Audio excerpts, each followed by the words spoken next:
moment our fellow geeks, dweebs, nerds, and other unfortunates have been fervently waiting for has finally arrived. It's time for TMI, Confessionals of the Nerd Kind. And now, your hosts, Jeff Nerf Herder Chandler, Jim Kaiju Baker, and Christina Yojimbo Henry. You can continue.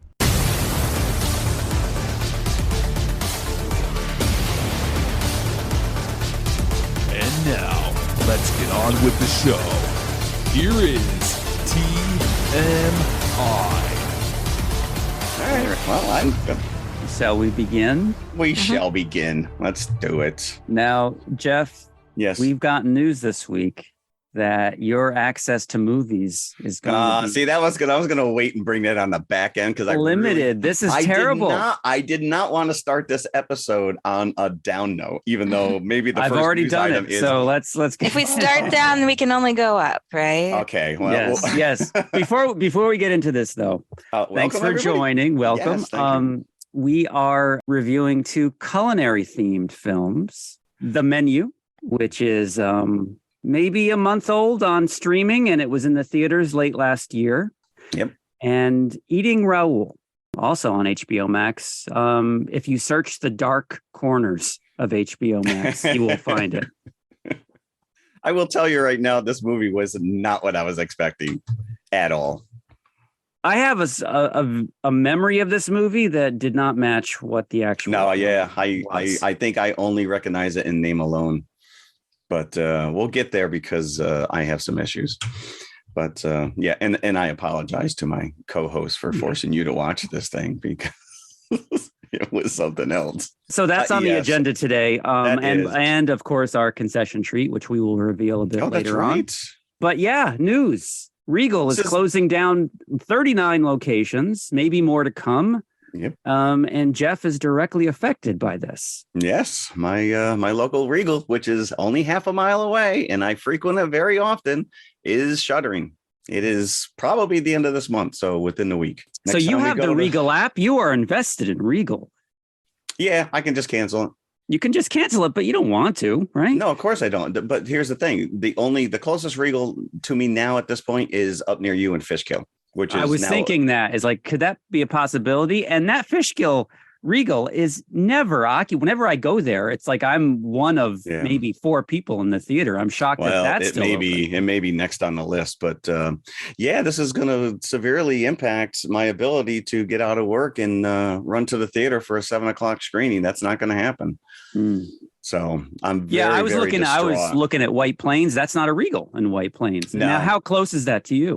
White Plains is probably actually closer, but it's not as nice. It's. I mean, there's a couple theaters.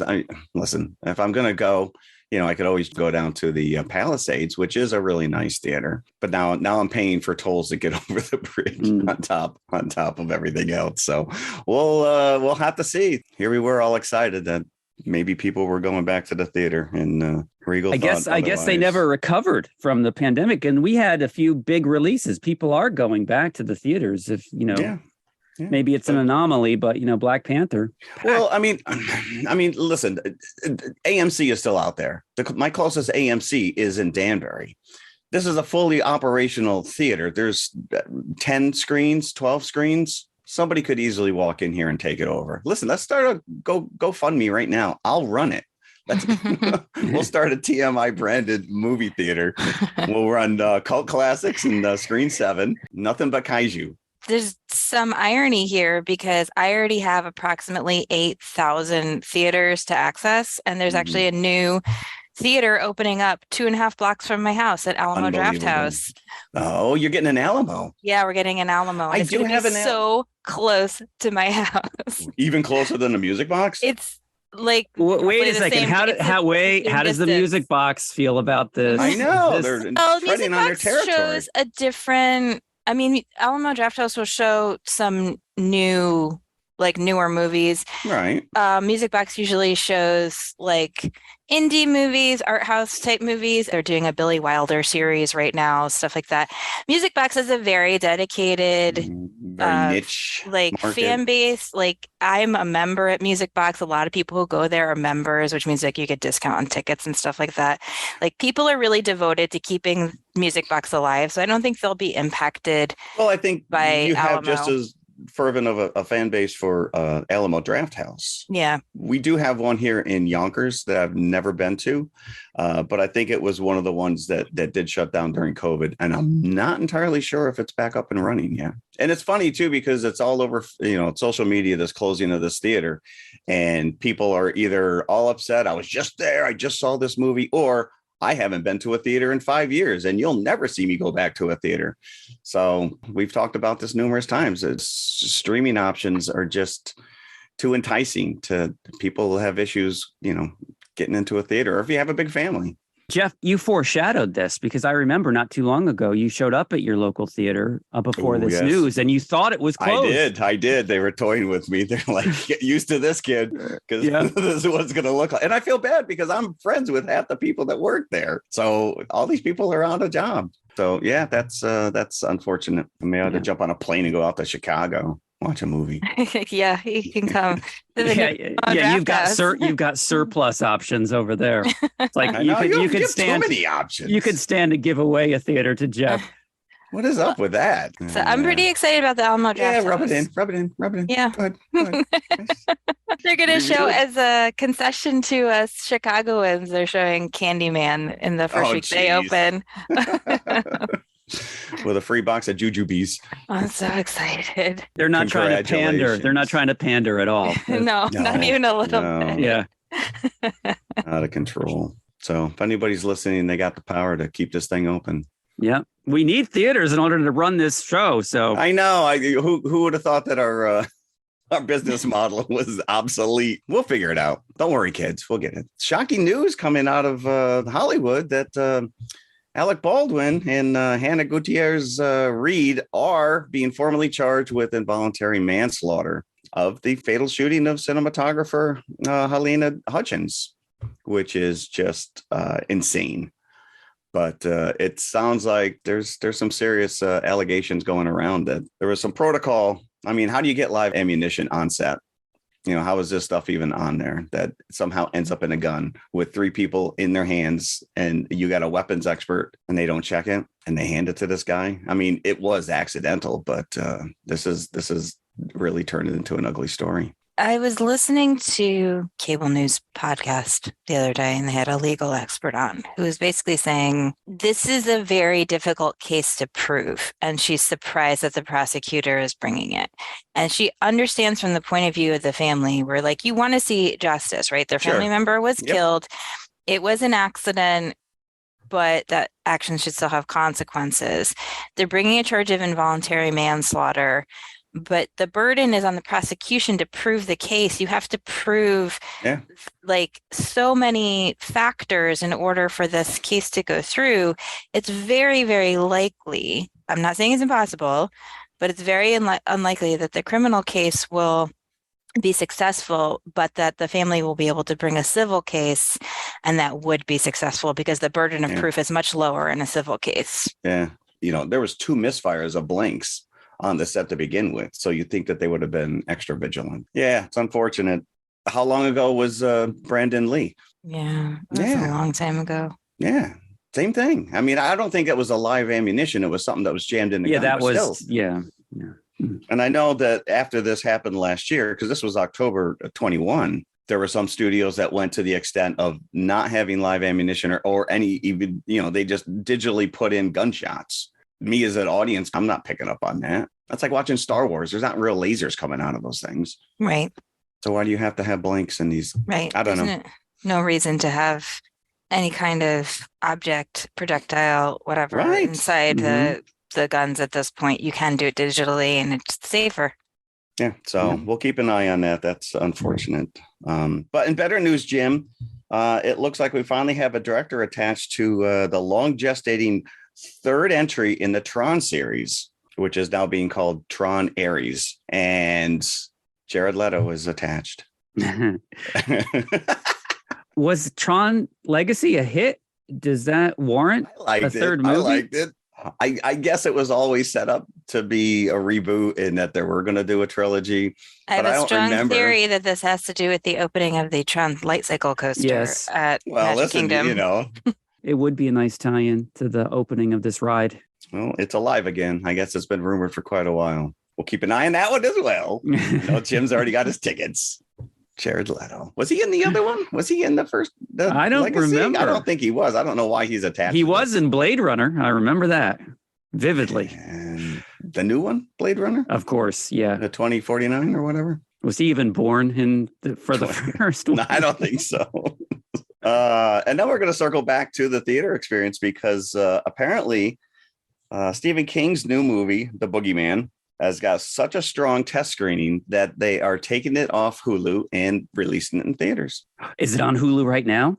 Should I go run and watch it? So. No, it's not being released until June 2nd. It was supposed to be a Hulu exclusive, and I guess it's getting such. Oh, so it never ran on Hulu to begin with. No, it was a Hulu exclusive, and it's just now they're like suddenly going, wait a minute. You know, they probably saw this whole thing with Glass Onion, and they're like, well, if we put it in the theaters. Well, and as we've discussed week to week, the horror audience has been the most consistent theater-going audience for the last 3 years. Yeah, so why wouldn't you? Once again, Megan is making. They've already announced a sequel to that thing. I think all movies deserve this, but like horror really deserves your undivided attention. Like it just can't have an effect if you're looking at your phone or, pausing it to like go get another cup of coffee from the kitchen or whatever. You can't build tension the same way. So, your best experience of horror is in a theater where you can just spend 2 hours completely devoted to the film. Yeah. You hear that, Regal? Yeah, well, it looks like I may not be able to go see it, but it's too bad because I hear in Megan 2, she's going to learn to twerk. Nice. She's not doing that already. That's the one move I didn't see in that stupid trailer. Oh, wow. Judge a book by its cover, my friend. I did. It's absolutely, I think, appropriate in this case. I'm going to guess right now there's 2 of them in the sequel. A whole Megan family. Well, yeah, why not? Megalopolis. They already have a logo for the third one. They don't even have to change it. There's already a 3. The 3 in the yeah. She's I think it's actually called Megan 2.0. Genius. Well, if it drops on one of the streaming services, I may watch it. I want Haley Joel Osment to be in it. He needs to be in it. He needs to be the creator. David sitting on high, making little toy robots. That's a deep AI cut for all you kids out there. All right, that's all the news I have, unless anybody else has anything to bring to the table. Nope. All right, then let's serve up the first course. The menu. I just want to give a shout out to the 20th Century Fox fanfare. May it never die, no matter who owns this company, because it feels like you're sitting down for an event when you see that come up. Was it Saturday at 8:00, HBO would premiere their new movie. And you would get that whole opening, with the little or whatever. Yeah, the little miniature model the camera would go through. Yeah. I remember seeing the behind the scenes and how the camera would move down this model. It was fascinating. That's not a real street. And it would say an HBO movie presentation, which I saw before this at the beginning of the film. But back in those days, you would move from that little city town into space. And then you'd see the HBO logo float to camera. But there you go. The Fox fanfare still exists, regardless of ownership. Is it just 20th Century Studios now? 20th Century so last year, though. We're in the 21st century. Are we now? Last year, so 23 years ago. It's just a name at this point. 18th Century Fox brings you. It's really weird that we watched this film this week because I don't know if you guys have been following the news about Noma. I was going to bring it up on the back end. I think it's just a really, really weird coincidence that this super high-end restaurant closes due to... Jim, I don't know. Are you familiar with the story? No, I am not. So Noma is this Copenhagen restaurant. It's relevant. It's this Copenhagen restaurant run by a chef who is sort of now infamous for his toxic atmosphere in his kitchen. It's completely pretentious. It's exactly like the menu is in the movie. It has 3 Michelin stars. It's all tasting menus. He does a lot of this molecular gastronomy type stuff where it's like foam and beads and things, deconstructed dishes. Everything's about the plating and the experience. But the really infamous thing that's come out probably in the last 6 months is that he has a kitchen staff of about 60 and 30 of them are unpaid interns. I am shocked. And these are people who are sitting there tweezing like fruit leather into the shape of a beetle for 15 hours a day. So watching this film and a couple of the comments that Janet McTeer's character, because she's the food critic, makes, where she talks about how there's a neediness to the plating. It's been tweezed to, she uses a swear word, that I can't say on the show. I was really thinking about all these allegations about Noma that had come out this week. And I know that the screenwriter had not gone to Noma, but had gone to another Scandinavian restaurant where he had a similar experience. An island-based restaurant. Yeah. Yeah. Well, there's one right here in Westchester that I've actually been to, the Blue Hill at Stone Barns. On an island? It's not on an island. Well, no, it's not on a Westchester County, Bacanico Hills. And it's the same exact thing. You're paying a fortune for a little you get 7 courses. You get a vial of cucumber salad, and you come out of there and you paid $1,200 per person and you're hungry. You're like, where's the Taco Bell? Right. And I'm so sorry, but the whole molecular gastronomy thing actually started in Chicago. It was invented by Homaru Kantu, who's the chef of Moto. And Is Chicago like the center of the universe at this point? It sure is. It pretty much comes up every week. That you got all the great movie theaters, you got the gastropubs.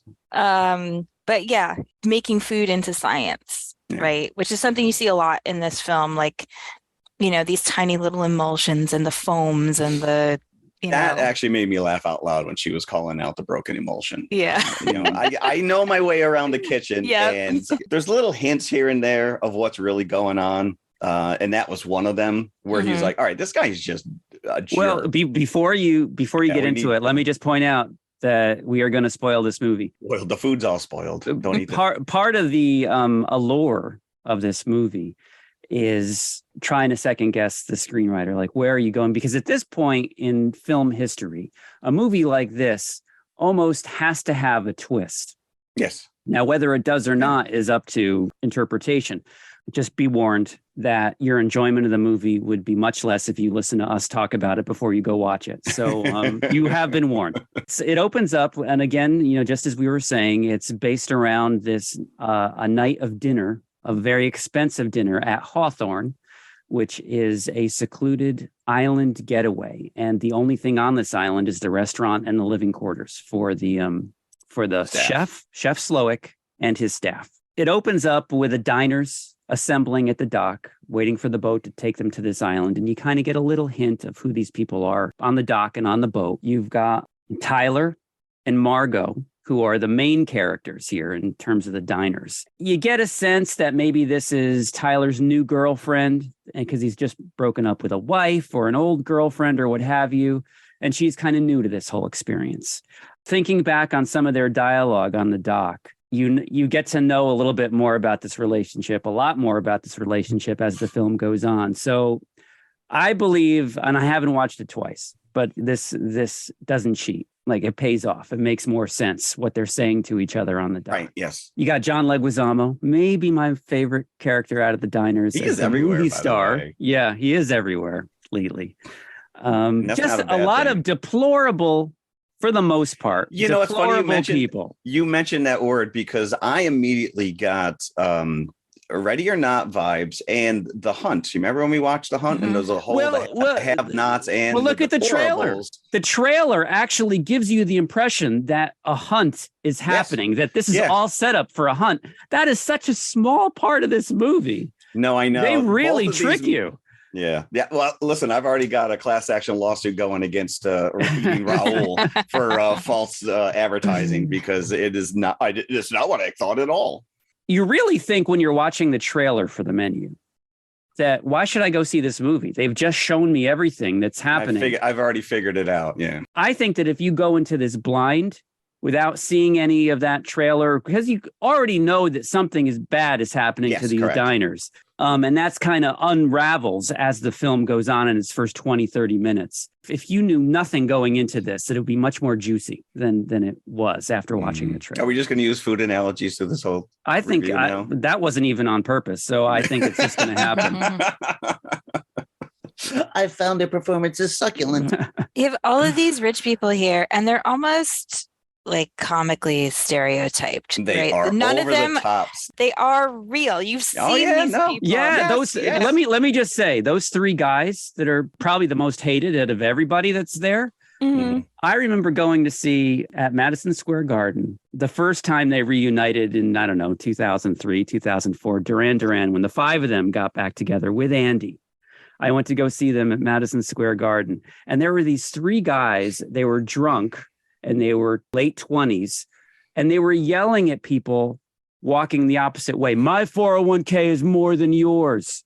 I could buy and sell you. Really? And as soon as I saw these three, I'm like, those are those guys. Yes. So they exist. They exist. Oh, no, they're out there. Yeah.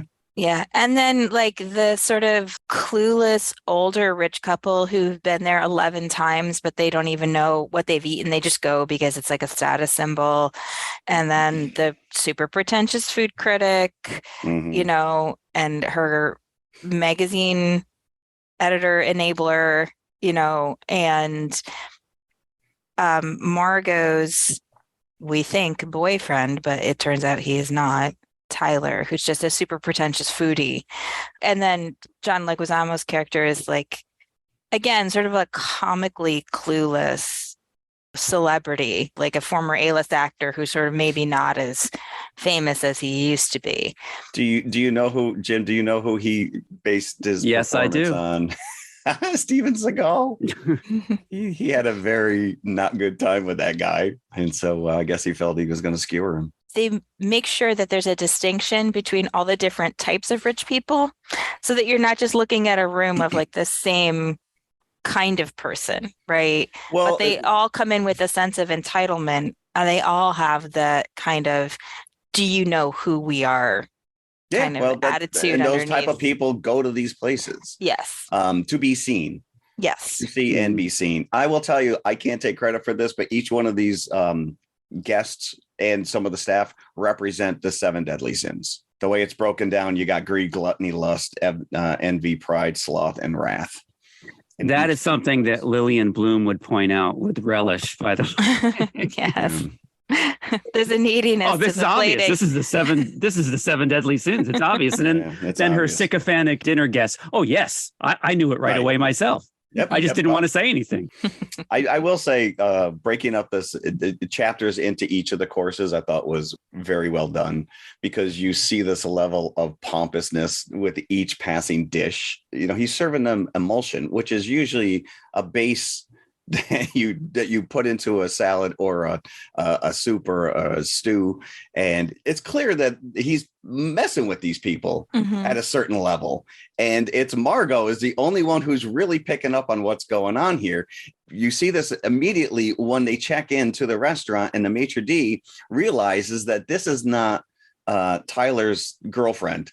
This is a change of plans, and this is somebody different. Yeah, well, it's right on the dock, right? When before they even get on the boat, like something's amiss. Like, you know, immediately this girl's going to screw this up. Something, because the character of Elsa stops them, who is probably the scariest character in the movie. Well, most maitre d's are. And the fact that you know something is really amiss when you see the living quarters of the staff, which is just like barracks. Yeah. And was that just like open toilets that I see that were that had no partitions? They probably had to scrub them with a toothbrush. So yeah, then we finally make it to the actual restaurant, but not before they pass the chef's cottage. Nobody goes there. Yeah, well, we're going back Chef there Slowick. later. Yeah, we're going back there. We know someone's going back there later. You will be sitting in Miss Westervelt's seat. You know, they, like you said, they make a huge deal that this is not the same person.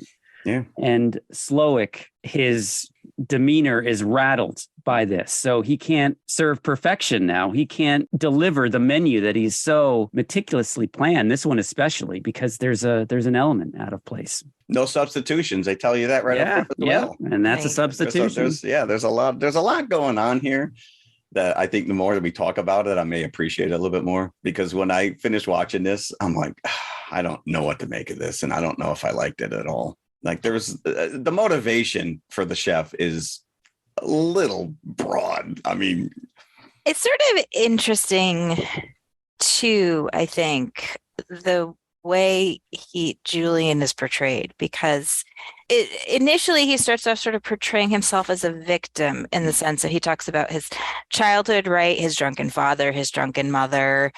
who is in the restaurant drinking himself to death as we hear this speech. And then, at various points, he talks about being beholden to his angel investor, sort of parasitic relationship that he's had with this critic, things like that. But then I found the Man's Folly segment really interesting, because he's admitting that he has some complicity here. He himself is an abuser. Yes. So he's kind of throwing himself in with this lot. So he's not completely judge and jury. He is guilty as well. And he allows the sous chef who he harmed to harm him. To stab him. Yes. In front of everybody, which I found just really... And then he apologizes. Fascinating. Yeah, like I said, there was you're like, what is going on here? But I really liked his motivation, like what I considered, because I think he's just driven crazy by being subservient to these people, these terrible people. Well, I mean, night after night after night. Right, that they have ruined his love of cooking. Most people who get into this industry, like, you do it for the love of it. I mean, I know chefs who put 80, 90, 100 hours into a week. How many times have you gone to some place and somebody takes one bite of something and pushes it aside? Can I get the staff over here? This too much salt. I don't like this. Don't send it back, because he's going to spit in that plate. And then was it the second course where he just gives them no bread? The breadless bread plate. And that's where you start realizing that he's really messing with these people. Oh, come on, lady. Calling Elsa lady. Give us some bread. Do you know who we are? Mm-hmm. And that's at the point where you're like, just kill these people right now. I think they just came from that Duran Duran concert. Yeah. Do you know my 401k? Give me some bread. Right. And the interesting thing too throughout is that Julian is incredibly upset that Margot won't eat. He doesn't understand why she won't eat the food that he's putting out. And she's like, this isn't food. No, it's not food. It's not food. Like I said, you're going to pay $1,200+ walk out and be starving. She's like, well, I don't want to fill up on this stuff. I have meticulously planned this so you won't fill up. Right. Yeah. No, eat your soup out of a vial. Tyler, food nerd. Right. Yeah, basically, yeah. They say the minute they come in, no pictures, please. And he's taking pictures throughout the but here's he breaks why. the glass. This guy is a shit show from the beginning. He is. But what I took away was, because he later admits to Margot that he knew they were all going to die. Spoiler alert, he knew that. So not only is he a food fetishist, but he's a death fetishist as well. Right. He's literally going there to die. This is going to be his last meal. So be damned, I'm taking pictures. And also, there's no ramifications. That he condemned her to die. It turns out, spoiler alert, she's an escort that he has hired to come to this meal because there are no seatings for one. And he was so desperate to get eat this meal. The girlfriend is probably like, no more exclusive meals with you. Like, you're an embarrassment. And he is an embarrassment. He's gavoning this stuff like he's just making love to every one of these dishes that comes out. But earlier, the older couple, Judith Light, who was on what was the Who's the Boss? Who's the Boss? My wife's like, that's I'm like, yes, that's her. The wife says, do we know her? So when you find out later that she's a high-paid escort, obviously the old man had purchased her at some point or whatever. She says he did. Yeah. She tells Julian, that he asked her to do some really weird, unsavory things. Yeah. I think I actually like Judith Light's character at the end. I'm jumping ahead a little bit. We can circle back. Yeah. But I like her at the end because she kind of waves Margot out. She's like, go, like, save yourself. Yeah. You know, like, we're not worth it, but save yourself. No, she could see the depravity around her that these people really are. And she's like, you know what? You're not us. Yeah. You know, that's back to, like I said, with the because hunts, she's a victim of, like, almost in a way, like the chef is. She's a victim of this opulence as well. Mm-hmm. You know? But 5 minutes in his chateau, and she figures him out. You know, she sees these little newspaper clippings on the wall, and she's like, "Oh, the only time that guy was happy was when he was making burgers." Like he's actually smiling in this photo, right? It's a weird stretch, but it's like I said, I can't help but compare it to Ready or Not. Mm-hmm. And especially the hunt. You know, she is last girl standing. So he just plans on getting all these people here to exact his revenge and kill them all. So I'm thinking at some point, especially when they let him hunt on the loose, all the men go, run, save yourself. We're going to kill one of these people and he's going to be the next dish. That never happens. Your expectations that he is serving up these people to each other. That doesn't happen. But I think that whole hunt aspect, I really think that was just created for the trailer to get people in. Yeah, because that is so like you said. That's so inconsequential to everything else that's happening. Yeah. Actually, I felt it was a humiliation because all these men think that they are strong and capable, right? That they would be the ones, especially John Leguizamo's character, who obviously has some idea that he's an action hero. Which the funny thing about this is that there's a correlation, not with him, but to another character in a movie that he was in that we just reviewed, Violent Night. There's a character just like this in that movie. I think that it's just supposed to be a humiliation for these men, that you think you can get away. You think you're strong. You think you're capable because you have money, not because you have any particular skills, but just because you're wealthy. And the haves, right. And that you can get away. So I felt it was a scene to illustrate to them that they were powerless, that they did not have any power. And I think it is a tell. It's a tell for Tyler as well, because he doesn't run, because he knows where this evening is going. Like, why should I run? I know that you're just going to bring us back here, probably. Can you just give me the next course? Really? And he's so mad that Margot's eating food that he hasn't tasted. He's like, "What did you get?" As soon as he comes in, he asks, "What did you get?" He tries to take the bowl away. This scene was a bonding moment for the women as well. That's where Anne was like, kind of like, all right, you know what? This is ridiculous. What I loved, just because you hate these diners so much, I loved their escalating outrage. I really reveled in that, like, especially the course where so was the chef with the tortillas, where they're all personally etched with something the chef has on each one of them. And Tyler, of course, you see him taking photos in the tortilla of the dishes, like that's his thing, because he's so annoying. That's why the chef hates him. What is this? What's going on here? You know what would have been a great pairing? Ratatouille.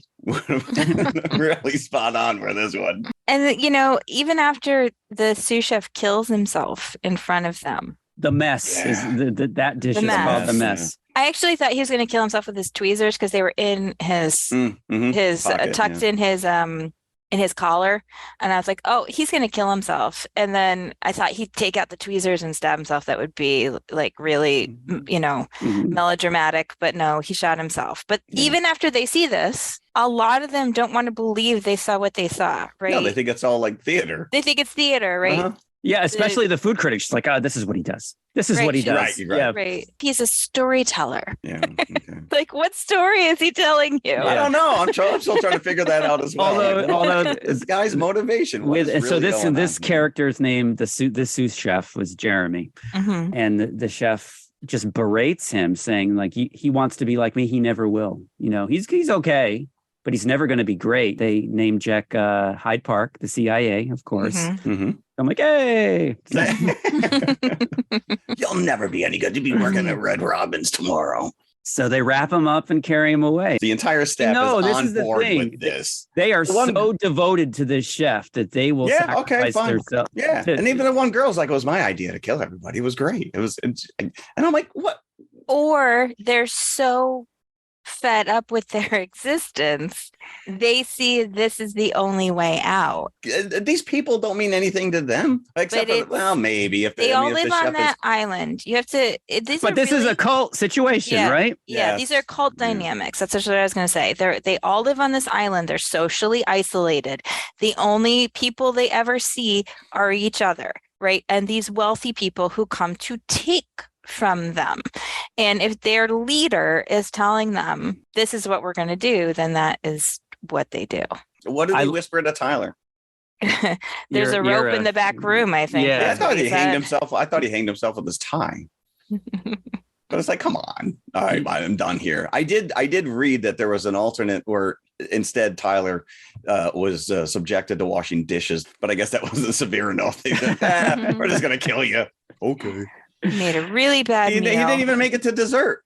It makes perfect sense, his fate here, because he is so subservient. All he wants to do is please the chef, and he is so worried. The fact that he continues to take pictures doesn't really convey this, but otherwise, he's so worried that the chef is not going to like him that he would do whatever the guy tells him to do.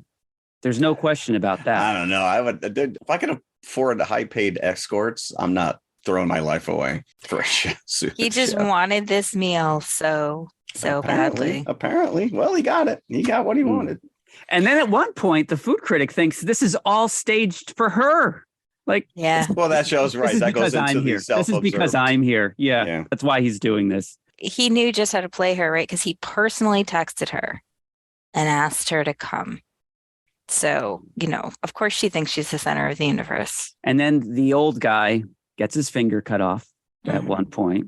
Sure. His wedding ring finger. And that's when finally it starts to dawn on these people that this is real. Like once this happens, the three guys say that they're going to buy their way out of this. They try to break the window and nope.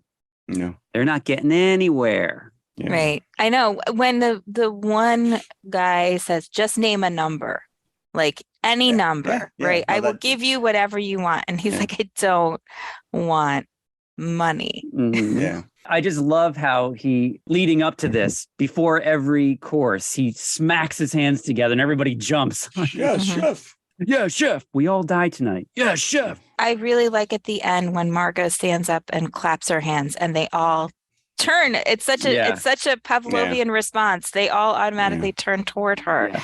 And she says, I don't like your food. And he's so hurt by this. He's hurt at this point. With everything else that's going on. To me, he looked devastated in that moment. How can you not like my food? Like, this is all he is, right? His whole identity is his food, and she won't eat it. And this is also, you're clued into this when he berates the rich old guy, where you've been here 11 times. Name me one dish of mine that you've eaten. Right. And they can't. Yeah, he mentions like a fish dish. Judith Light says the cod, right? The cod, and he's like, it was halibut. Halibut, there you go. Just right, and just to put the pin in this, he gives them a list of what they ate. They leave the restaurant with a copy of the menu in their little goodie bag, so they should know. Even if you can't remember in the moment you're eating it, when you go home, you can look at the menu that you received, which means that they take these bags home and probably never even open them. No, I've been fooled into trying to satisfy people that can't be satisfied. Mm-hmm. Yeah. So even though he's distraught that Margot calls him out, that she doesn't like the food, like that's all he has. He needs these people to like what he's making now. So when she asks him to make the cheeseburger, this is actually a very kind of moving moment because he is so happy when he's making this burger. This takes me back to Ratatouille when they make the dish for the curmudgeon food critic, and he just melts and becomes a child again. Mm-hmm. To what his mom used to make him this dish. And I feel the same thing happens here with the chef, where he is just elated to make this burger for her. Yeah, I am making the best burger you can have. You see, not only the care he's putting into it, but his delight in each step. Yeah, You no, see yeah, this. he's becoming a child. He's becoming. Yep. Even when he squeezes the bun, so just the right amount of Oh, juice, dude, like, I'm comes salivating down. just thinking about it. That because And then he steps back, with a smile on his face, like, "Yeah, you taste this." He revels. But then she stabs him. She takes one bite and she goes, "Can I get this to go?" No. That's not what she's saying. She's asking, "Can I leave?" Leave. That's what she's asking in that moment.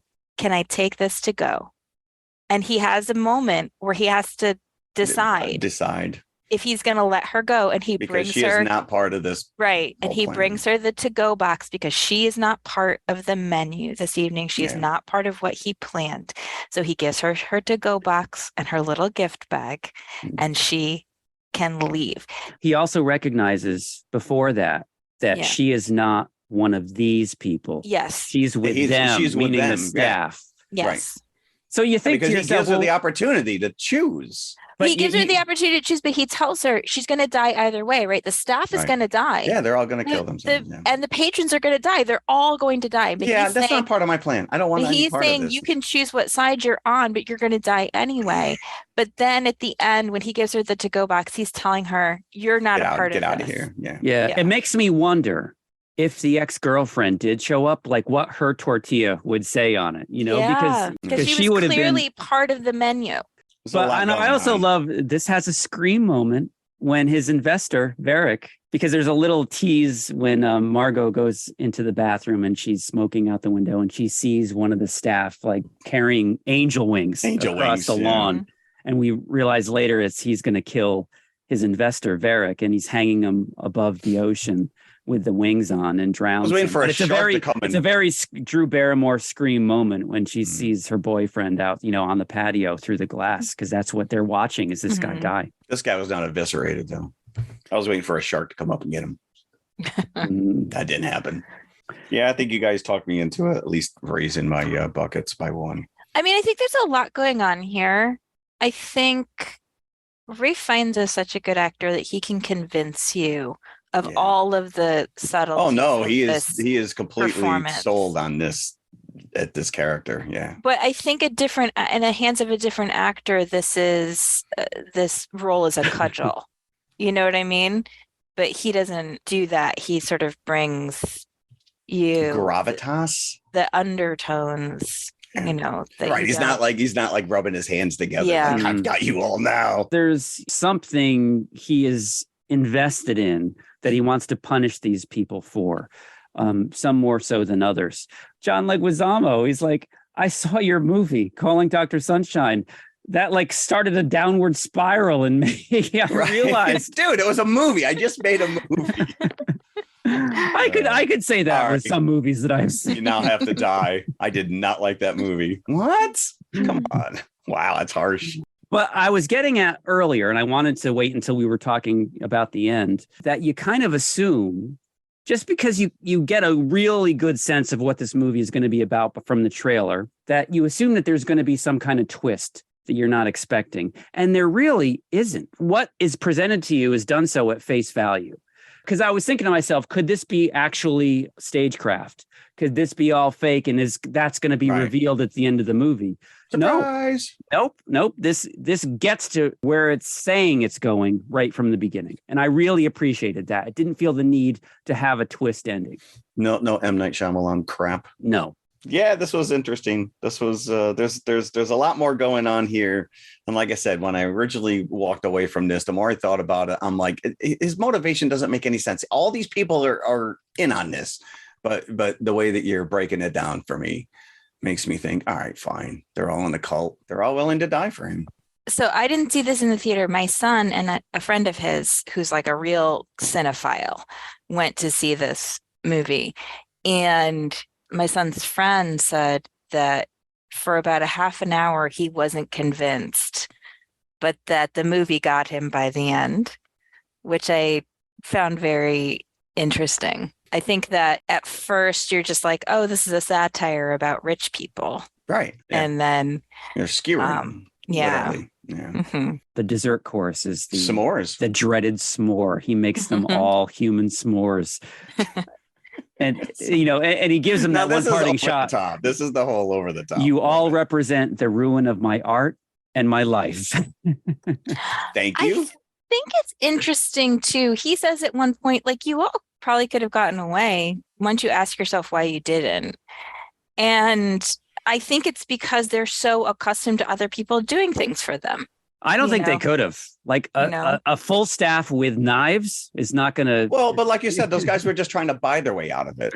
Right. You know, They just think that even they when they were can- let loose on the island, they had no clue how to get off the island. They didn't Mhm. work together. They all ran different directions. One jumped in a boat, and it's like, Right. where are you They going, dude? probably could have if they had any sort of faith in their own Mhm. ingenuity, but they're accustomed to just Abilities. delegating, right? They Yeah, all have yeah. assistants, I'm sure. I have people for that. Yeah, who do things for Yeah. them.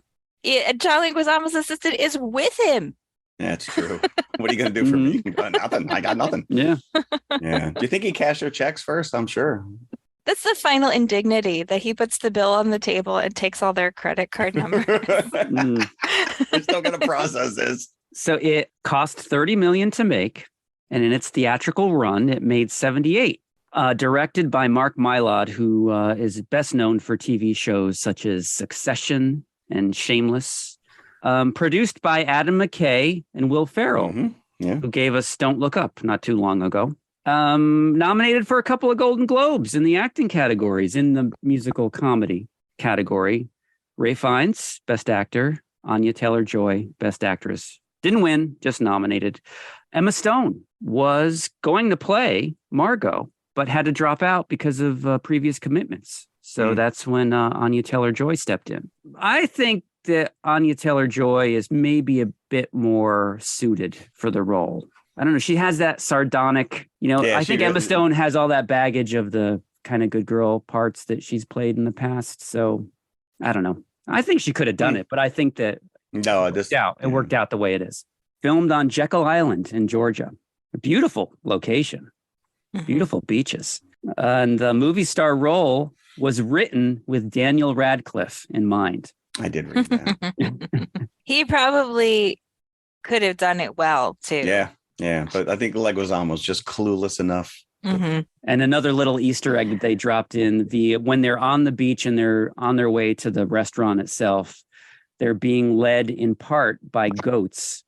And the Judas goat is what is used by slaughterhouses to calm the cattle as they're getting into the Ooh, trucks. Wow. Ah. So there you have it, the menu. What would we give the menu in terms of popcorn buckets? Out of 5 buckets. I should point out every once in a while that this is out of 5. So Jeff, it sounds like you went up a little bit from your. Yeah, I want to know I what was- you were thinking first, and then what you've changed your bucket to. Well, my initial, my last note is the more I think about this, the less I like it. But I think that you guys have really this is why I listen to this show, because you guys bring points. I'm like, oh yeah, okay, that makes sense. I was originally going 2.5. Wow. What would you up it to? I will go to 3.5. We convinced you a full bucket. A full bucket. Wow. Upgrade? Full bucket. Yeah, no, I think you're right. There's a lot going on here. And at first, the motivation was like, this guy's like, he's so mad that he's going to kill all these people because they just ruined his joy of cooking. You sold me. 3.5. I'll give him 3.5. Listen, it's not like Michelin stars. It's buckets, popcorn buckets, which I may never have again, by the way. Oh, don't be negative. Don't be negative. I'm gonna equal that. I'm gonna go 3.5 Okay. because I liked it. And again, I really love the fact that it didn't give me a twist ending. It wasn't like I was watching a character that suddenly changed on a dime at the end. Right. Nope. I Cool, liked dude. it. I was in for the journey, and I think the end justified the means. Yeah. All the characters stay consistent to who they are at the beginning. All the characters Oh, stay consistent to who they are at the beginning, which I think is interesting because normally you watch a film because you want to see people transformed in some way, but nobody changes, just their circumstances. Yeah. So I too am going to give it 3.5. Okay, that's pretty Yeah. solid. So you're saying all these people got their just desserts? There was no way we were getting through this episode without that No, of course. happening. You're going to tell me you didn't think of it? You're like, Jeff's going to say it anyways. I might as well just. I did read that there was an alternate ending in the script. I don't think they ever filmed it, but as the firemen were going to be putting out the blaze the following morning, they would just find the chef's severed head on a platter with his severed hands holding up the menu. But I guess that would mean that one of his staff would have to be alive enough. Right. And that would have left too many questions. No, they all just died. I bet you it would have been the girl that stabbed him with the scissors. S'mores. She would probably have enjoyed doing that. Yeah. Are we going to the concession stand? Let's go to the concession stand. Let's now, go to the lobby. What we have today are Goobers. Goobers. Goobers. Now, I think this is probably the most unsung candy at the concession stand, if you can even find it at the concession stand. You mean it's not readily available? Now, I have Raisinets. They are Raisinets, but with peanuts and not raisins.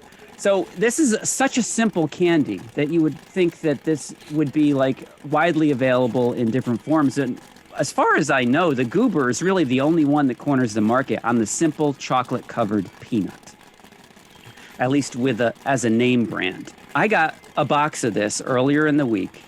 I opened it up, was eating it during the menu, and it was gone within like 15 minutes. I became addicted to these things in the past week. I bought a new box at the store yesterday, and I'm going to continue to buy these boxes. Is this Goobers Holics Anonymous? But I'm partial to the peanut, right? If I'm going to have ice cream, I want chopped peanuts on it. Ooh. I love the Reese's peanut butter cup. Reese's Pieces I didn't like so much. That's like an out there anomaly for me, and I was surprised I didn't. M&Ms, my favorite, are the peanut M&Ms. So that's why I chose Goobers. I'm like, I don't think I've ever had Goobers per se, but I know I'm going to like them. So that's why I chose them, and I did. And I have to say, again, they're really unsung. I think they're kind of lower tier on the candy. If you've got a choice, Goobers is not going to be your go-to. And I don't know why. And if you're out there listening, get yourself a box of Goobers, please, people. So you're saying they're not top shelf? Because usually those concession stands, there's like a three-tiered I think a lot of people have Goobers blindness. I think that you just kind of, your eyes go right over them for the more flashy candy, for the more flashy. And even those that like the more healthy ones, I think they tend to go for the Raisinets. You know, the Raisinets have much more street cred than Goobers do. But I have to apologize because the history of this candy is very similar to a lot of the stuff we've already talked about. This could be interchangeable with our Raisinets discussion or our Snow Caps discussion.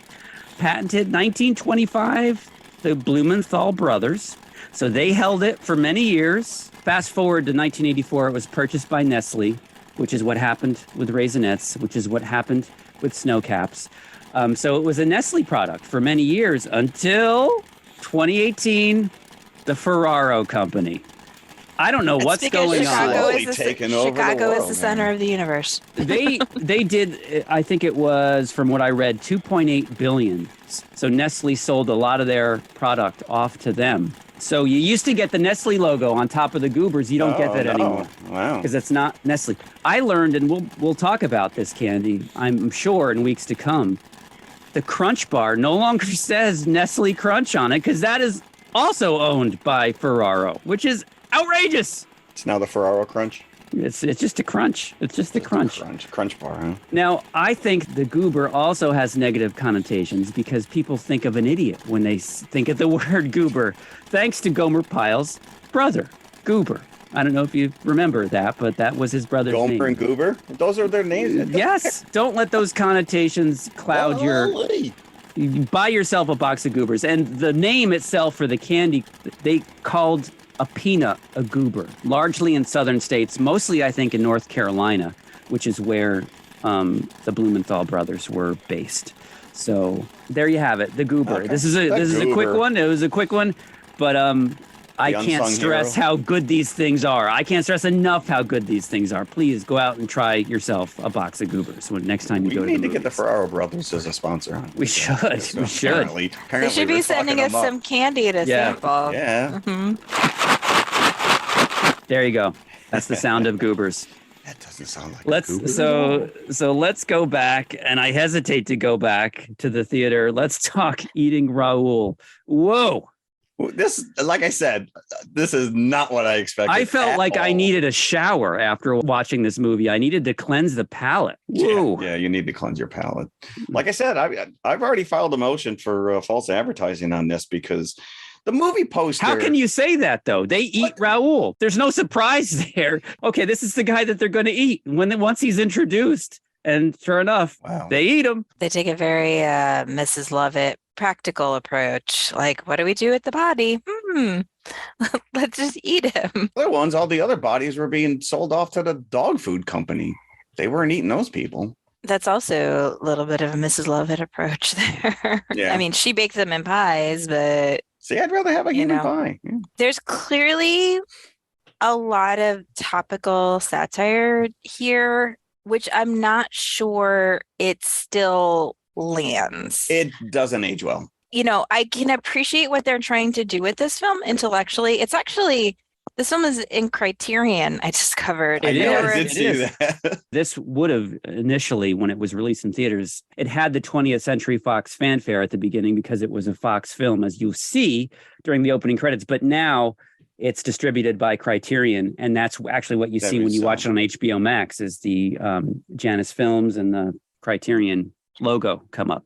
Well, I watched it in Criterion, and there were a bunch of special features, which I thought I would watch when I was done, but I was really not that into this movie enough to watch the special features. I'm good. So I didn't look at any of them.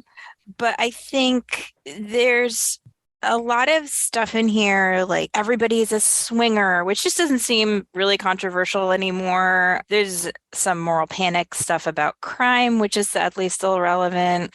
But mostly, I think the problem with this film is they're clearly going for like this very matter-of-fact kind of dry tone, right? Like things just happen and it's just like, oh, well, we have a dead body. Let's just throw him in the trash compactor. Yeah. And I think the problem is that there's no sense of like suspense or urgency in this film. Like it's just a series of scenes. There's like, they don't like so much as build toward a climax as like stumble they just keep killing one. People and keep stealing their money. And I'm all right, we're $50 closer to our goal, but it's like these sex swingers that live next door, like nobody misses them. Like, and well, bodies are piling up. There's a throwaway explanation for the depravity that you're about to witness. That it's Los Angeles. That's just where we live. And prolonged exposure to this environment would warp the most straight-laced mind. They set it up like this is a city of deviance, that this is commonplace here, and that Paul and Mary are out of their element, or they are the exception to the rule. So I really didn't appreciate the fact that every man in this, with the exception of Paul, is a predator. Yeah, no, this, like I said, this does not age well in some of this where they're just treating these women like blow up dolls. And Paul is so asexual that they sleep in separate beds, and she has a little stuffy and he has a pillow shaped like a bottle of wine. Don't we all? Yeah. Apparently all these sex swingers have incredibly soft skulls because all it takes is one whack of a cast iron. Those are heavy though. Those are heavy skillets. Have you ever tried picking one of those things up? Listen, if that was the case, of course I'd have. Yes. That wouldn't feel good if you got hit with one of those things. No, I've dropped one on my toe before. That doesn't tickle, but no. Listen, if you could just kill somebody with one whack of a cast iron skillet, Tom and Jerry and all Three Stooges would be dead after the first episode. That's really what this is. It's like it's a ridiculous Tom and Jerry spoof. It's spoofy. The production quality, and from what I understand, it was a shoestring budget, and it looks like a shoestring budget. It looks like it was filmed as a cheesy 70s porn. That's why I felt I needed to shower afterwards. Yeah. But Paul Bartel, the director of Death Race 2000. I know. I can't believe it. And so you just bring this up that, Death Race 2000 is played straight as well. You watch those movies and it's just matter of fact. Yeah, the world is overpopulated and we're going to send out these guys and we're going to kill people and earn points. So it's just the world we live in. That kind of tone, I think some would work better in a science fiction film because you want people to accept the premise of the film, and there's like no connection to reality, right? It's a futuristic world. Like there's nothing that's actually happening now, and you just want people to accept the premise of the film. So you have to treat it straight faced. That's how you get people to go along. But here it ends up that the film just seems like an excuse to show increasingly elaborate sexual fantasies. And, you know, you're like, it's like you're watching the same thing over and over in every single scene. Yeah. There was that one scene when they meet the dominatrix, they go to her house and she's making breakfast for the little kid and she's talking about all these. And Jim, you'll remember this. There was a very famous Saturday Night Live skit where it's a phone sex operator. And she gets a phone call. Go kids, I'm working. And she's ironing. She's got a house coat on. She's got her hair in curlers, and she's naughty talking the guy on the phone. And that reminded me so much. Here's this girl, this dominatrix, which is just it's a character she's playing in order to make money, to support her family, basically. I mean, not for nothing, but in real life, that's how dominatrixes are. It's not a lifestyle. Oh no, it's a job. I know, but it's played as a laugh because you're seeing the reality of this. You know, she's just trying to put food on the table for her kid. Right. And these people are they want to make their dream restaurant. You see John Landis at one point. He is never facing the camera, but it's him. There, when he bumps into Ed Begley Jr. Ed Begley Jr. and Buck Henry talking about the old Saturday Night Live. This doesn't age well. No, it doesn't. It does not there's plenty of attempted rapes on here. Which like I said, this is not what I expected at all. And it's funny because my wife was like, I remember this movie. And then I remember being incredibly disappointed because I thought it was something else. And I'm like, yeah, well, we're going to be disappointed again because we're watching it. So I apologize to all involved that we watched this because although Robert Beltran went on, he's Commander Chakotay on Star Trek Voyager. And I'm like, oh, if I had known that this guy had done this movie beforehand, I probably would not have had the. So this is when his character is introduced. That's when the movie changes up from, the same, because now this third participant is thrown in. You find out, and we see him earlier. There's a scene where they're in the hallway, and it looks like he's stealing a flat screen TV, but I think it's a turntable. I think it's actually a turntable. Yeah. Okay. Because I'm like, flat screen TVs didn't even exist back then, but okay. He's pretty conspicuous in his red jumpsuit. I think if you were a locksmith who went around, stealing from people's apartments, that you he's would not very stealth. Be wearing this bright red jumpsuit. He's got no fear that nobody's home because they're all at the swingers party, so he can come and go as he chooses. Easy pickings. Yeah. Although the rest of the movie, he's dressed like Cheech Marin with the big red suspenders, and I'm like, okay, we're gonna go with this. He wants in on this scam because he works it out immediately when he tries to enter back into their apartment after he's sold them the locks. He sees the body and everything. He's like, "You're not going to kick me out. You're not going to call the police. You got a dead body here."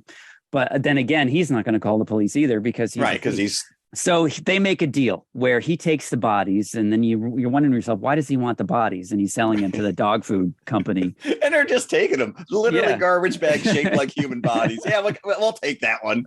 Okay. And then he starts an affair with Mary. It's comical because their characters' names are their real names, Bland. Paul and Mary. That's a stretch. I can't remember if I changed your name. But their last names are Bland. They are not married in reality. Paul Bartel and Mary Warrenoff, who, by the way, was an Andy Warhol player back in the late 60s and a staple in Roger Corman movies. Of course, she was also in Death Race 2000. Yeah, well, they both had cameos as these characters in Chopping Mall. Yes, and I'd seen Chopping Mall not too long ago, and I was like, I wish I realized that. But interesting. I said before that this didn't match my memory of the movie. Now, at the dawn of the video age, when mom and pop video stores were popping up all over the place in the early 80s, we had several that we would go to. And they would often be selling posters that they were no longer using. So I had the poster in my room for no good reason, just because they had them for Eating Raoul, because I thought the picture was cool of the big Rolling Stone type logo mouth. Yeah. I also had a poster for The Last American Virgin, which I never saw, but it was hanging up in my room. And that was probably, I didn't realize the joke there that I was probably the last American virgin while that was up in my room. But I had that one as well. These movies that I never saw. And so Eating Raoul was one of them. So I got excited when you mentioned it, like, oh, there's that movie. I had convinced myself that I had seen it. And I think maybe I did once because it was a movie that they played on Night Flight on the USA Network, obviously in a heavily edited version. So I think I did see the cleaned up version of it way back in 84, 85. What was that, like 20 minutes long? Probably, yeah. I also remember it vividly because I was a big fan of the Siskel and Ebert at the Movies show back in the 80s. And they talked about Eating Raoul. It was the headline movie on one of their episodes. So I remember it from that as well. Was this 82? It was released 82. in early 82, filmed in 81. 82. Here's what Ebert said. This movie's got some really funny stuff in it, and I liked a lot of it.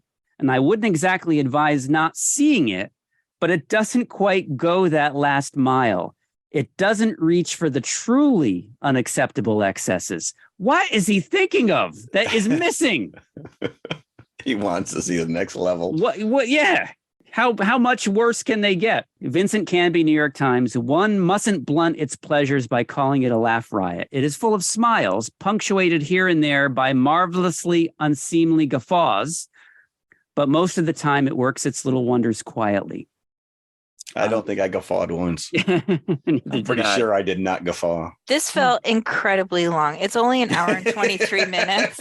Just never ends. But Will I you was just like, eat him? Will you eat him already? Well, that's what I'm saying. They just keep throwing the bodies away. And I'm like, they're not eating them at all. The whole point is that they're trying to earn money to open a restaurant. So you would think that the whole premise is that they're cooking these people and serving them up. That's what I mean. That's why I thought that this was genius to pair it up with the menu. It doesn't escalate. That's what I mean. No, yeah. It doesn't escalate. Like everything sort of stays status quo. Even when Raoul comes into the picture, it's just a slightly different scam. Right. Yeah. It's not until the end that they get their restaurant and then the credits. But it does give you what it promises. It doesn't, the movie isn't called Eating Swingers. It's called Eating Raoul, and they do eat. But the tagline is a tasty comedy of bad manners. Tasty comedy. You're eating people throughout the movie, not at the end. It wasn't a cult movie on its release. They never are, right? No, they never are. That's the whole the point of a cult movie. 350,000 budget, as we said, it's a shoestring. It made only 1.1 million in its initial run, which is more than double what it cost to make. Right, the writers of the film commissioned a one-issue comic book tie-in to come out at the time of the movie. From home, not Marvel. No, it was like a one, a little one and done kind of a place. Really? I got to search that out. That's interesting. Robert Beltran, you mentioned before, plays Raoul. He only agreed to do this movie once he found out that Bartel directed Death Race 2000. Damn straight. I'm on board. What? Wait, oh, okay. All right.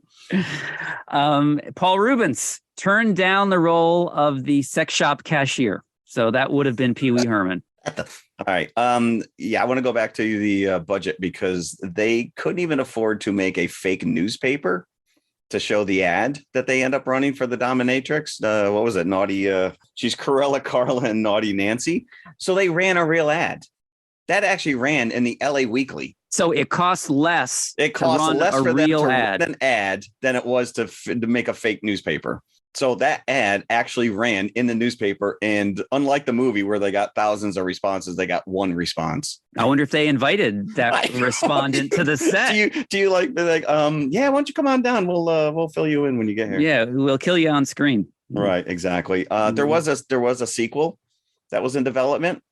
It was supposed to be called Bland Ambitions, and Chevy Chase was slated to play some guy that knew that they were killing people or whatever, but Paul Bartel passed away and it was never made. I read some conflicting reports of that. I read that was greenlit a couple of different times because Paul Bartel passed away in the year 2000.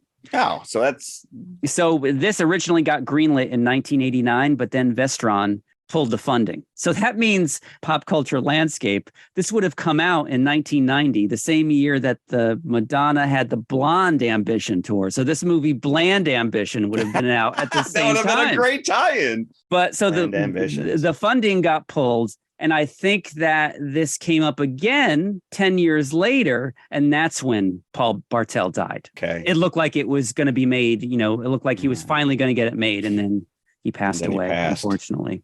Hmm. But Mary Warrenoff, still alive, 79 years old as of today. They appeared in 17 movies together. I think maybe this being the most well-known, arguably, because they're not really together in Death Race 2000, character-wise. Right. If I'm not mistaken. Hmm. Eating Raoul. So, okay, how many buckets would we give it? You're lucky I'm giving it any buckets. I'm going to go 2.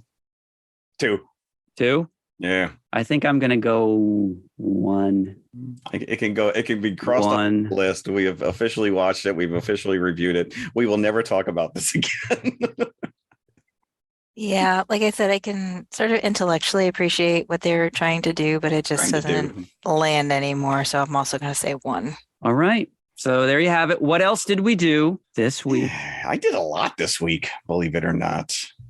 I finally watched John Wick, first movie the other night. You did? I did. There's John Leguizamo once again. Are you jumping the gun on this? We're no, this is coming up. Yeah, those. We got to do all 3. I can't watch all 3 of them at once. Well, not at once, but maybe in one. You can do them in Concession. My guess is that it's not going to take an awful lot of work to watch these. We enjoyed it immensely. So it's one of those. I mean, I know we're going to talk about it later, but like, I just feel like everybody who watches it is always surprised by how much they like it. Yeah. No, I knew of it. I don't know why. I've never sat down and watched it. It's on TV all the time. One of them. So I did watch it. I also watched Top Gun Maverick, which is on Paramount now, and I like that a lot. But I want to talk about this show on HBO that just dropped, Velma. Have we watched this? Yes. I have not, because I've heard things that make me upset. I did not make it more than 10 minutes into this, and I said, this is not for me. No, when I've got gratuitous sexy girls nudity in a locker room having a soap sud fight 1 minute into this episode, am I a prude? No, I don't need to see my characters. Yeah, this. I don't. This didn't need to be. This didn't need to be those characters. This could have been an animated series with original characters. Yeah, no, I don't mind it that Mindy Kaling is, and for whatever reason, I kept thinking it was Mindy Cohen, because who's also voiced this character over the years, and I'm like, that is not Mindy Cohen. I'm like, oh, it's Kaling. That's why. I don't care about the ethnicity of these characters. I did not like. There's cursing and nudity.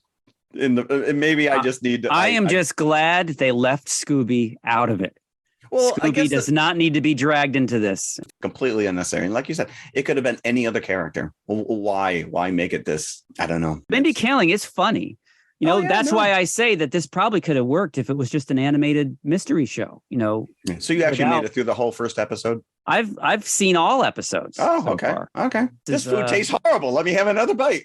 See, it's not a show you're letting your son watch. Is your son watching? No, please. It just doesn't. I don't know why. Why? See, as you guys know, I'm a huge Scooby-Doo fan. Yeah. And my son and I were going to watch this. And then he's like, Mom, I've been reading terrible things about this. And normally I'm like, okay, I'll judge for myself. Sure, yeah. But then the stuff I was hearing, I was like, it just doesn't sound like they respect the characters or the fandom. It's like, you can do something new. I don't have a problem with that. Yeah, and I think that's but like, you have to respect the base of what these characters are. It's been popular for more than 50 years for a reason, you know? Yeah. And so my advice is, if you want a more adult-oriented Scooby-Doo, go watch Mystery Incorporated, which is the best Scooby-Doo series of all time. And where may we be able to watch that? It's on Boomerang. Yeah, you can watch. Boomerang's still a thing? Yeah, I don't have Boomerang in my cable package, and I actually pay for the streaming service for a year. Oh, I love Scooby-Doo. Yeah, honey, you can go watch that. This is why HBO has adult settings, child settings. Yeah. Again, I hate judging something on that I watched 10 minutes of, but it wasn't for me. What else did you do, Jim, besides hate watch Velma? Unfortunately, I don't have any new shocking horror movies to report this week that I've discovered from Shudder, because they haven't really put much up since Possession. I did watch, or start to watch, the Mayfair Witches and the new Interview with the Vampire series on AMC.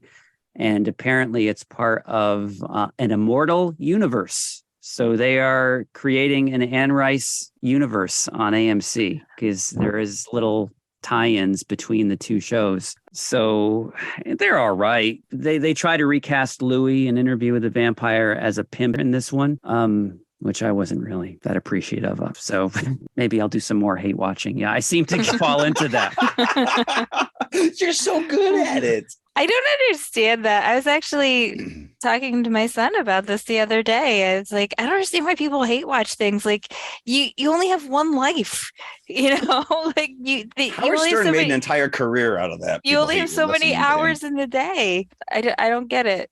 It's fodder for the podcast. I must watch this. I must suffer for my craft.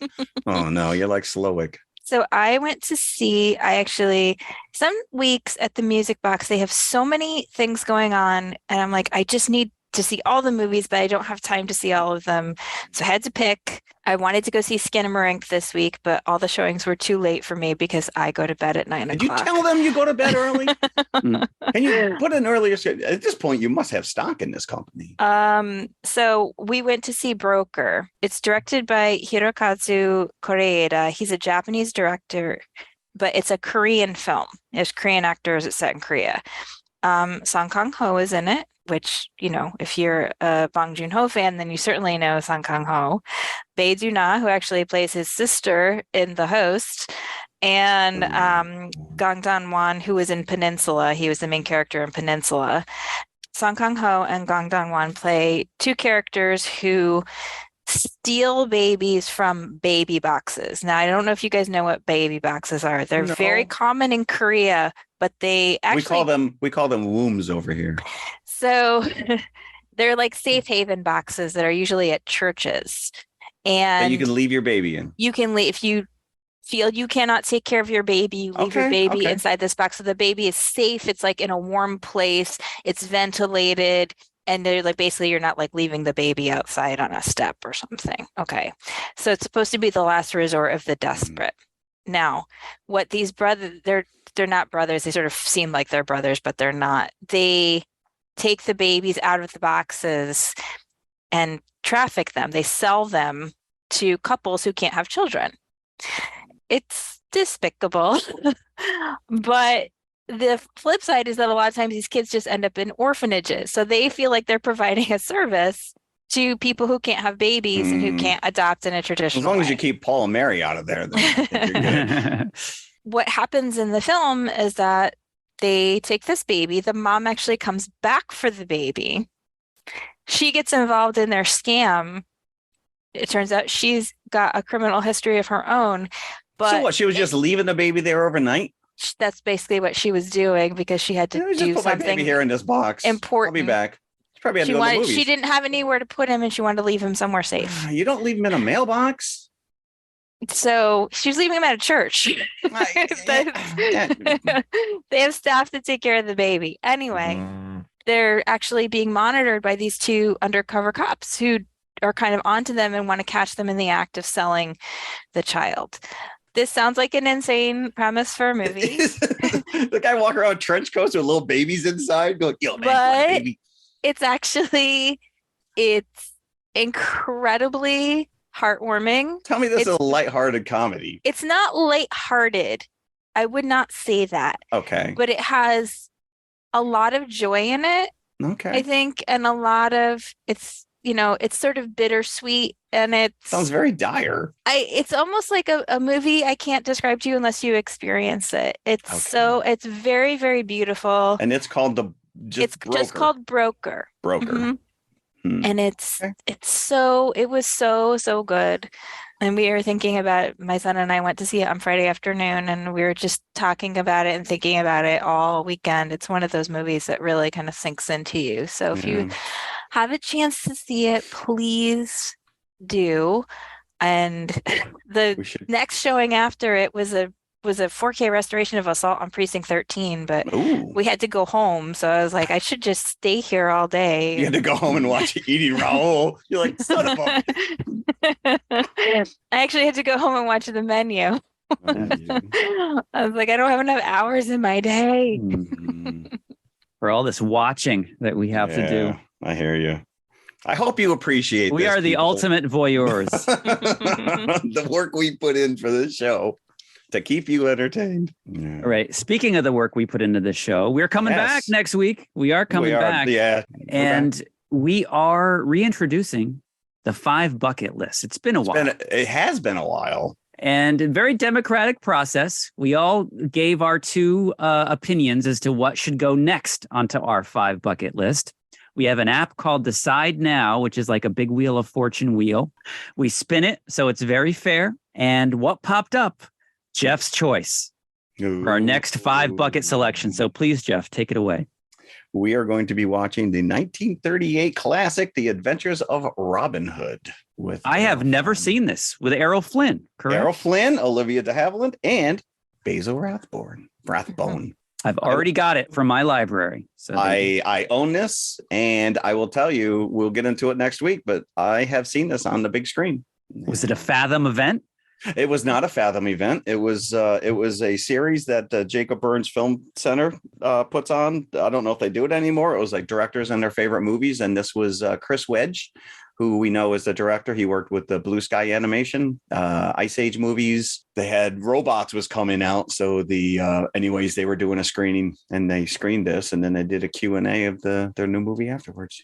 See, if it was a Fathom event and I were to go see it at my local Regal, with the track record they have, they'd probably show the Kevin Costner Robin Hood. Do you know when I IMDb Robin Hood, there's probably about 25 Robin Hood movies that come up before this one. Really? There's a lot of Robin Hood movies. What's number 1? The Disney? Kevin Costner? Oh, Men in Tights is on there. Yep. Mm-hmm. Yeah. Prince of Thieves, the Kevin Costner one is on there. But there was a couple, Edgar Tarragon. He just did a Robin. Edgerton? Is that? I completely butchered his name. Wow. I had to write down Anna Taylor-Joy's name like 3 times. When you get 3 words in there, I screw it up every time. Is it Joy Taylor or Taylor Joy? So anyways, yeah. It's not right at the top, but it's the top of my list. My favorite has always been John Cleese in Time Bandits. All right. Well, we'll talk. We'll be hitting all the Robin Hood pop culture moments next week. Just keep an eye out for some Star Wars influences. That Lucas. Well, he pulled from a lot of stuff. Yes, he did. And we've spoken about this previously on the show. All right. So that's next week, Adventures of Robin Hood. That's bon appetit, people. Thank you for listening. Yes, thank you, as always. Thank you. Bye. Hey, everybody. If you like what you just heard, be sure to follow TMI Confessionals of the Nerd Kind on Apple Podcasts, iHeartRadio, Spotify, or whatever you listen to your favorite podcasts on. Be sure to hit that subscribe button and then share it with your fellow movie nerd friends. It means the world to us and helps our listenership grow.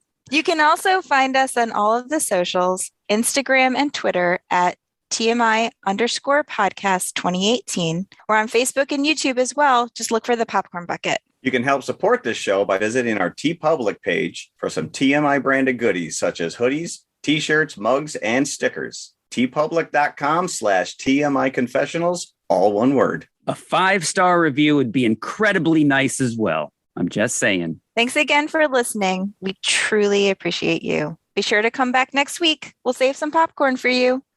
Yeah. That's not good. Is that you? Who is that? I think my wife might be setting the house on fire. No. She may be making breakfast. This is what happens when you leave my kitchen. Stay out of my kitchen. Yeah, chef.